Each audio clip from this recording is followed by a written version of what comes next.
బసవరాజు ఇంటి పెద్ద కోడలు నీలిమ, అదే తులసి తోడి కోడలు కీర్తి ఎలాగైనా ప్రెగ్నెంట్ అని అందరి ముందు నిరూపించాలని ఒక ప్లాన్ వేసి ఎవరికీ తెలియకుండా కీర్తి పడుకున్నప్పుడు మెల్లిగా బ్లడ్ శాంపిల్స్ కలెక్ట్ చేస్తుంది.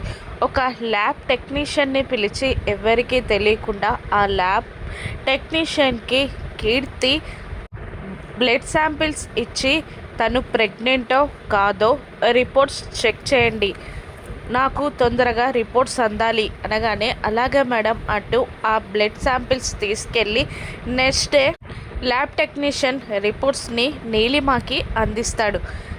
రిపోర్ట్స్ కరెక్ట్గా వచ్చాయా, రిజల్ట్ ఏంటి అని నీలిమ అడుగుతుండగా పాజిటివ్ వచ్చింది మేడం అని చెప్పగానే నీలిమ ఆనందానికి అవధులు ఉండవు. దాంతో ఆ రిపోర్ట్స్ పట్టుకొని ఇంట్లోని హాల్లోకి వచ్చి గట్టిగా కేకలు వేస్తూ ఉంటుంది. బామ్మ, మామయ్య, అత్తయ్య అంటూ అందరినీ పిలిచి హాల్లో గొడవ చేస్తూ ఉంటుంది. ఏంటే అని బామ్మ అడుగుతుండగా కీర్తి ప్రెగ్నెంట్ అని, కడుపులో బిడ్డ పెరుగుతుందంటే నా మాట ఎవరు నమ్మలేదు కదా, ఇదిగో చూడండి రిపోర్ట్స్ అని అంటూ ఆ రిపోర్ట్స్ని బసవరాజుకి అందజేస్తుంది నీలిమ. నీలిమ చెప్పిన మాటలకి తులసి, కీర్తి, సిద్ధు ముగ్గురు షాక్ అవుతారు.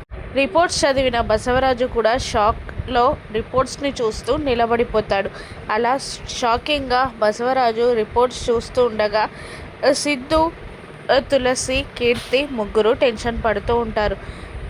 కీర్తి ప్రెగ్నెంట్ అన్న నిజం బయటపడిపోయినట్టేనా?